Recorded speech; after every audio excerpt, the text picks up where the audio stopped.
Ito naman yung mga YB natin na gagamitin natin sa south. Yan, pang south.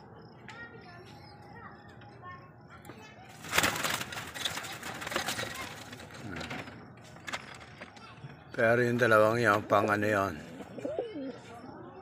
pang norte. Bubukod na natin sila, sasama natin sila doon sa kabila. Mga pang south natin yan.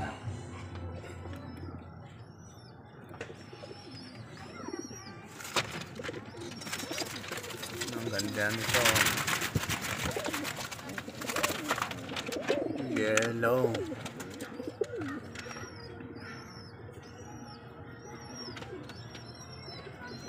Ito yung ating pang north. Yan, dalawang yan, tsaka yung nasa kabila. Magkapatid yan. Paborito ko yan, dalawang yan. Black Tiger Gristle and Grisan. White Flight. Ayan, sa Sunday, pakakawalan na natin sila. Training na natin sila. Pang south natin yan. Try natin yan, mga anak na ating imported na kalapate.